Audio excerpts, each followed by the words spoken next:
Thank you very much, everybody. And congratulations to the class of 2017. That's some achievement. This is your day, and you've earned every minute of it. And I'm thrilled to be back at Liberty University. I've been here, this is now my third time, and we love setting records, right? We always set records. We have to set records. We have no choice.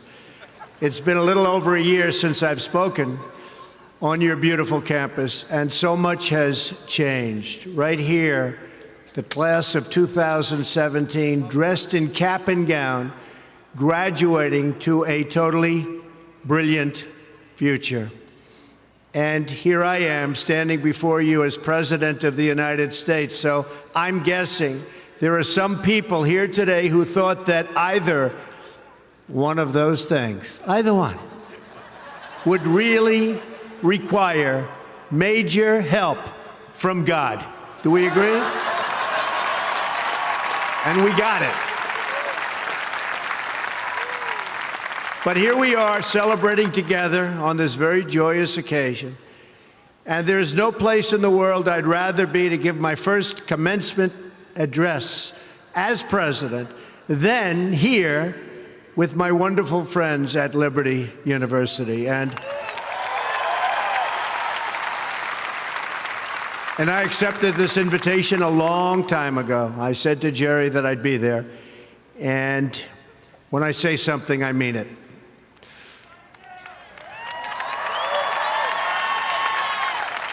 I want to thank President Jerry Falwell and his incredible wife, Becky. Stand up, Becky. For their kind words, their steadfast support, and their really wonderful friendship. Let me also extend our appreciation to the entire Falwell family, Trey, Sarah, Wesley, Laura, and Caroline. Thank you for everything you do to make this university so exceptional. One of the truly great schools. Most importantly, to our new graduates, each of you should take immense pride in what you have achieved. There's another group of amazing people we want to celebrate today, and they are the ones who have made this journey possible for you. And you know who that is? Nobody. You forgot already. You're going to go out, you're going to do whatever you're going to do. Some are going to make a lot of money. Some are going to be even happier doing other things. They're your parents and your grandparents. Don't forget them.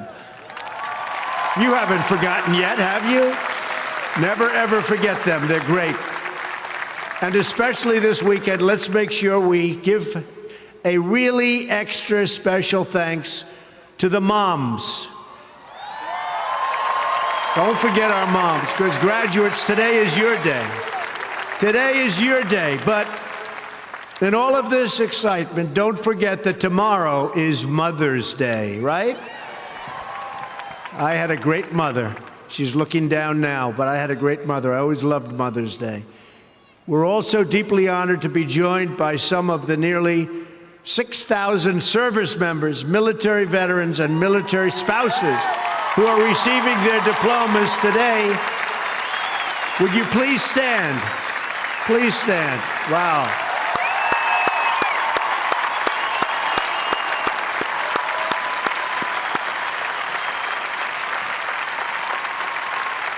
That's great.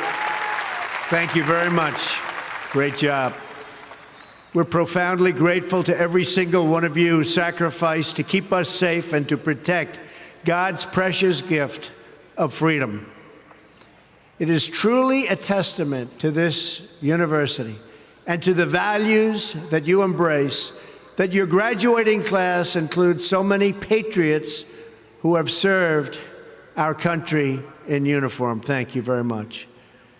To the class of 2017, today you end one chapter, but you are about to begin the greatest adventure of your life. Just think for a moment of how blessed you are to be here today at this great university, living in this amazing country, surrounded by people who you love and care about so much. Then ask yourself, with all of those blessings and all of the blessings that you've been given, what will you give back to this country and indeed to the world? What imprint will you leave in the sands of history? What will future Americans say we did in our brief time right here on earth? Did we take risks? Did we dare to defy expectations? Did we challenge accepted wisdom and take on established systems? I think I did, but we all did, and we're all doing it. Or did we just go along with convention, swim downstream so easily with the current, and just give in because it was the easy way, it was the traditional way, or it was the accepted way? Remember this: nothing worth doing ever, ever, ever came easy. Following your convictions means you must be willing to face criticism from those who lack the same courage to do what is right, and they know what is right, but they don't have the courage or the guts or the stamina to take it and to do it. It's called the road less traveled. I know that each of you will be a warrior for the truth, will be a warrior for our country and for your family. I know that each of you will do what is right, not what is the easy way, and that you will be true to yourself and your country and your beliefs. In my short time in Washington, I've seen firsthand how the system is broken. A small group of failed voices who think they know everything and understand everyone want to tell everybody else how to live and what to do and how to think. But you aren't going to let other people tell you what you believe, especially when you know that you're right.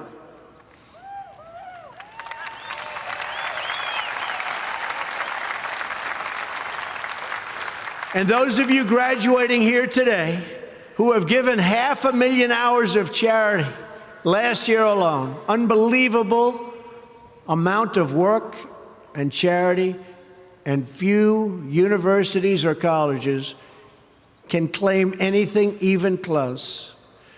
We don't need a lecture from Washington on how to lead our lives. I'm standing here looking at the next generation of American leaders. There may very well be a president or two in our midst. Anybody think they're going to be president? Raise your hand. In your hearts are inscribed the values of service, sacrifice, and devotion. Now you must go forth into the world and turn your hopes and dreams into action.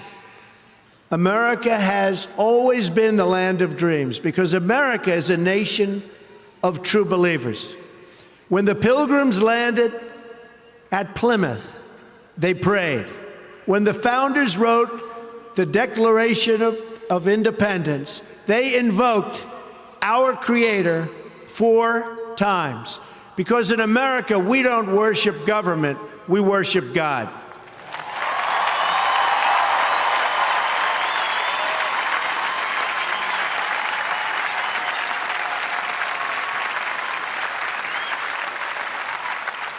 That is why our elected officials put their hands on the Bible and say, "So help me God," as they take the oath of office. It is why our currency proudly declares, "In God we trust." And it's why we proudly proclaim that we are one nation under God every time we say the Pledge of Allegiance.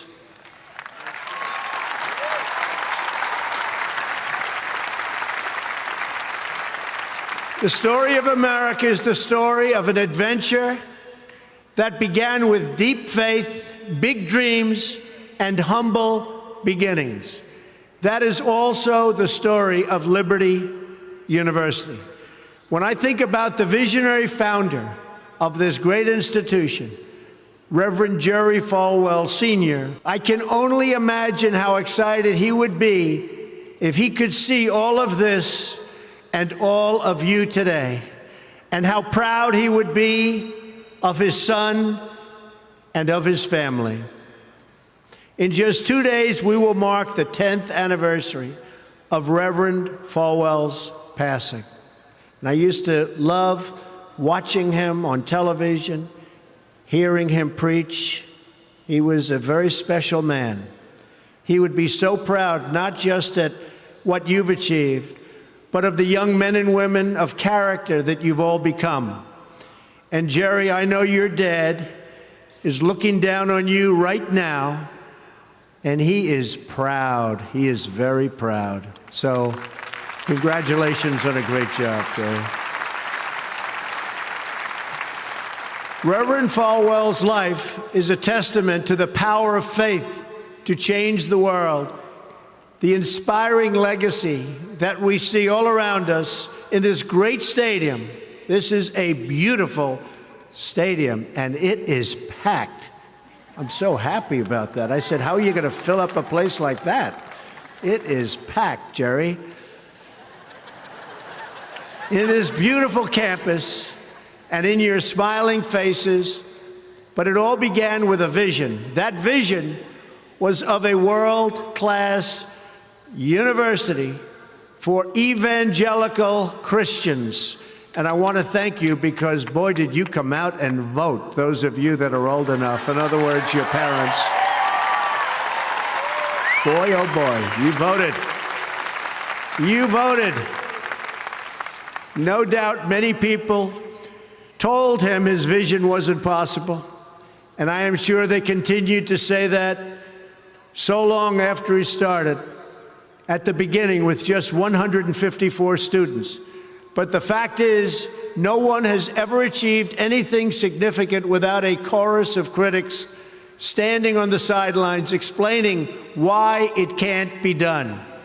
Nothing is easier or more pathetic than being a critic, because they're people that can't get the job done. But the future belongs to the dreamers, not to the critics. The future belongs to the people who follow their heart no matter what the critics say, because they truly believe in their vision. At Liberty, your leaders knew from the very beginning that a strong athletic program would help this campus grow so that this school might transform more lives. That is why a crucial part of Reverend Falwell's vision for making Liberty a world-class institution was having a world-class football team, much like the great teams of Notre Dame. Great school, great place. In fact, Vice President Mike Pence is there today, doing a fabulous job, as he always does.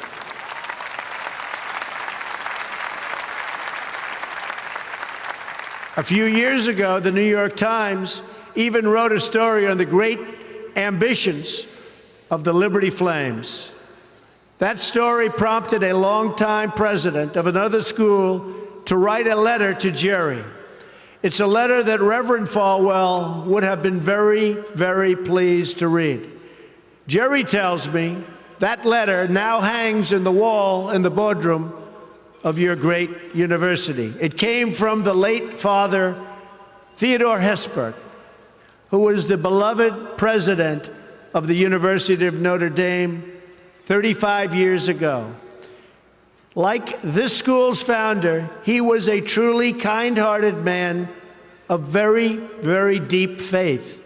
In the letter, Father Hesper recalled that Notre Dame's own meteoric rise from a small Midwestern school to a national football powerhouse. And then he wrote something so amazing and generous. He wrote, "I think you are on that same trajectory now, and I want to wish you all the best and encourage you from the starting and from being able to start. very small, and arriving in the big time. Thanks to hard work, great faith, and incredible devotion, those dreams have come true. As of February of this year, the Liberty Flames are playing in the FBS, the highest level of competition in NCAA football. Don't clap. That could be tough. Don't clap. That could be tough. I'm a little worried. I don't want to look at some of those scores here. Jerry, are you sure you know what you're doing here? Those other players are big and fast and strong, but I have a feeling you're going to do very well, right? From the most humble roots, you've become a powerhouse in both education and sports. And just wait until the world hears the football teams you'll be playing on your schedule starting next season. President Falwell gave me a list of some of those schools, the ones you're going to be playing 2018. Would you like me to read the names? Just came out. Would you like to hear them? I'm a little bit concerned. UMass, Virginia, Auburn. Jerry, are you sure you know what you're doing? Jerry, Auburn. I don't know about that, James. This could be trouble, Jerry. Rutgers, Old Dominion, Brigham Young, Army. I might be at that game. Who am I supposed to root for? Tell me. I don't know. That's a tough one, Jerry. I don't know, Jerry. I'm going to have to think about that one, Jerry. Buffalo, Troy, Virginia Tech. Oh, no, Jerry. Ole Miss.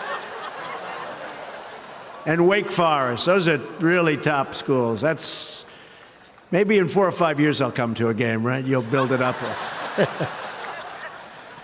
Well, good luck. The success of your athletic program arriving on the big stage should be a reminder to every new graduate of just what you can achieve when you start small, pursue a big vision, and never, ever quit. You never quit.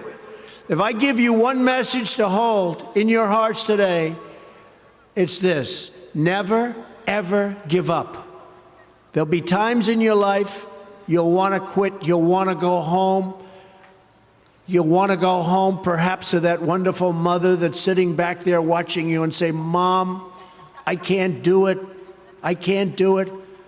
Just never quit. Go back home and tell Mom, Dad, I can do it. I can do it. I will do it. You're going to be successful. I've seen so many brilliant people. They gave up in life. They were totally brilliant. They were top of their class. They were the best students. They were the best of everything. They gave up. I've seen others who really didn't have that talent or that ability, and they're among the most successful people today in the world because they never quit and they never gave up. So just remember that. Never stop fighting for what you believe in and for the people who care about you. Carry yourself with dignity and pride. Demand the best from yourself, and be totally unafraid to challenge entrenched interests and failed power structures. Does that sound familiar, by the way? The more people tell you it's not possible, that it can't be done, the more you should be absolutely determined to prove them wrong. Treat the word impossible as nothing more than motivation. Relish the opportunity to be an outsider. Embrace that label. Being an outsider is fine. Embrace the label, because it's the outsiders who change the world and who make a real and lasting difference. The more that a broken system tells you that you're wrong, the more certain you should be that you must keep pushing ahead. You must keep pushing forward. And always have the courage to be yourself. Most importantly, you have to do what you love. You have to do what you love. I've seen so many people, they're forced through lots of reasons, sometimes including family, to go down a path that they don't want to go down, to go down a path that leads them to something that they don't love, that they don't enjoy. You have to do what you love, or you most likely won't be very successful at it. So do what you love. I want to recognize a friend who is here with us today, who can serve as an inspiration to us all. Someone who doesn't know the meaning of the word quit. Real champion. A true champion. Both on the field, off the field. He's a Hall of Fame quarterback for the Buffalo Bills. Really a good friend of mine, an amazing guy. Jim Kelly. Where's Jim? He's here someplace. Where's Jim? Stand up, Jim. What a great man. Jim Kelly. He was tough.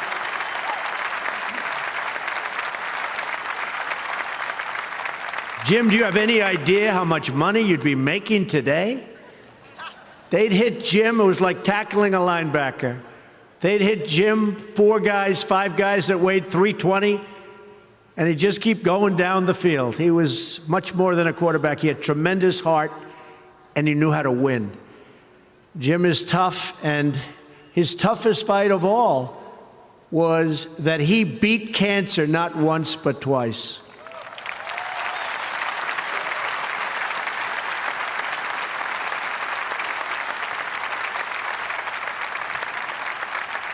And I saw him and his incredible wife as they were in a very low moment. Jill, very, very low moment. And it was amazing the way they fought. It didn't look good. I would have said, maybe it's not going to happen. But there was always that hope because of Jim and Jim's heart. But I want to just say it's great to have you here today, Jim, and these people are big, big fans. And if you could get a young version of Jim Kelly, you'll be beating a lot of teams, Jerry. So, interestingly, though, I said, I wonder what Jim's doing here. His daughter, Erin, crosses the goal line to you and today with you. So, Erin, stand up. Where are you, Erin? Where is Erin? Congratulations, Erin. Congratulations. Graduating from Liberty. Great choice. Thank you. Liberty University is a place where they really have true champions. And you have a simple creed that you live by, to be really champions for Christ. Whether you're called to be a missionary overseas, to shepherd a church, or to be a leader in your community, you are living witness of the gospel message of faith, hope, and love. And I must tell you, I am so proud as your president to have helped you along over the past short period of time. I said I was going to do it, and Jerry, I did it. And a lot of people are very happy with what's taken place, especially last week. We did some very important signings. Right, James? Very important signings. America is better when people put their faith into action. As long as I am your president, no one is ever going to stop you from practicing your faith or from preaching what's in your heart.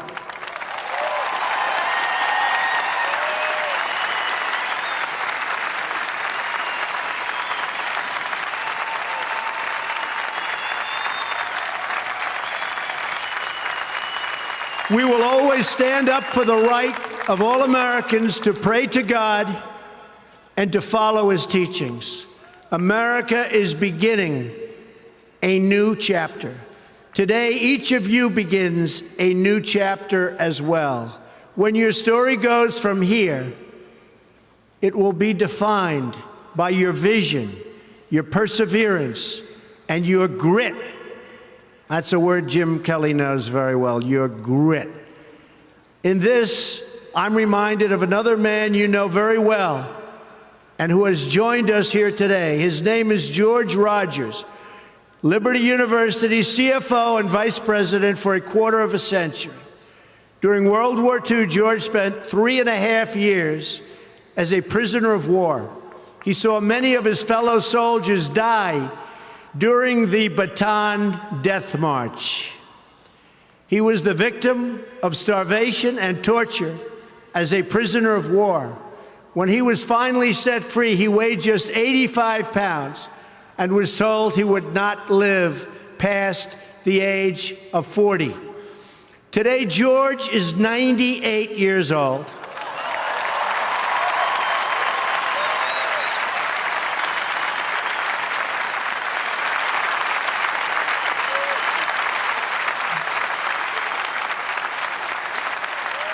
Great.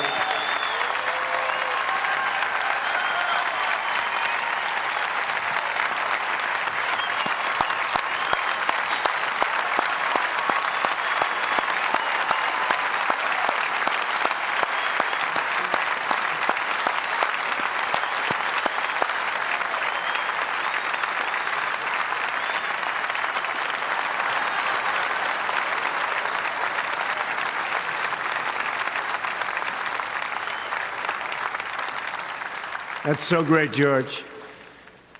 If anyone ever had reason to quit, to give in to the bitterness and anger that we all face at some point, to lose hope in God's vision for his life, it was indeed George Rogers. But that's not what he did. He stood up for his country. He stood up for his community. He stood up for his family, and he defended civilization against a tide of barbarity, the kind of barbarity we're seeing today and we've been witnessing over the last number of years. And I just want to tell you, as your president, we are doing very, very well in countering it. So you just hang in there. Things are going along very, very well. You'll be hearing a lot about it next week from our generals. Things are going along very, very well. Through it all, he kept his faith in God, even in the darkest depths of despair. Like so many others of his generation, George came home to a nation full of optimism and pride and began to live out the American dream. He started a family. He discovered God's plan for him and pursued that vision with all his might, pouring his passion into a tiny college in a place called Lynchburg, Virginia. Did you ever hear of that? Lynchburg? We love it. Do you like it? We like it, right? I flew over it a little while ago. It's amazing, actually. What started as a dream with a few good friends, he helped shepherd into the largest Christian university in the world. Just look at this amazing, soaring, growing campus, and I've been watching it grow because I've been a friend of Liberty for a long time now, Jerry. It's been a long time. Thanks in great part to George's financial stewardship.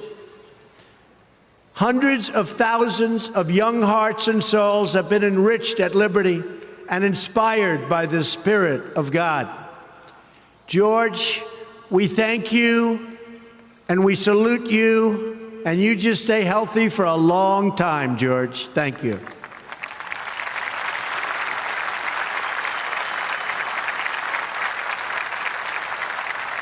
Now it falls on the shoulders of each of you here today to protect the freedom that patriots like George earned with their incredible sacrifice. Fortunately, you have been equipped with the tools from your time right here on this campus to make the right decisions and to serve God, family, and country. As you build good lives, you will also be rebuilding our nation. You'll be leaders in your communities, stewards of great institutions, and defenders of liberty. And you will be great mothers and fathers and grandmothers and grandfathers, loving friends and loving family members.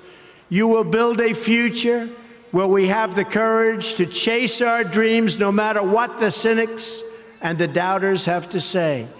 You will have the confidence to speak the hopes in your hearts and to express the love that stirs your souls. and you will have the faith to replace a broken establishment with a government that serves and protects the people.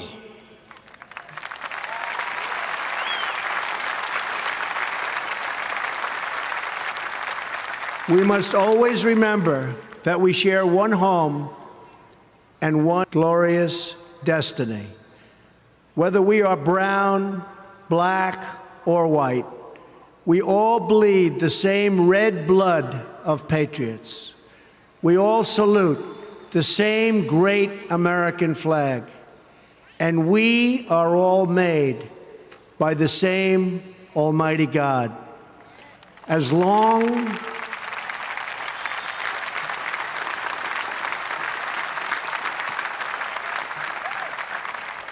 as you remember what you have learned here at Liberty, as long as you have pride in your beliefs, courage in your convictions, and faith in your God, then you will not fail.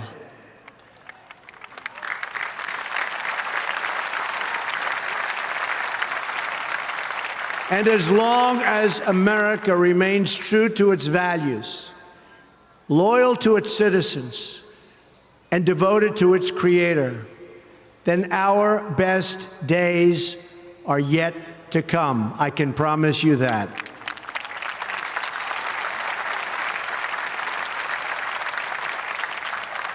This has been an exceptional morning. It's been a great honor for me, and I want to thank you, the students.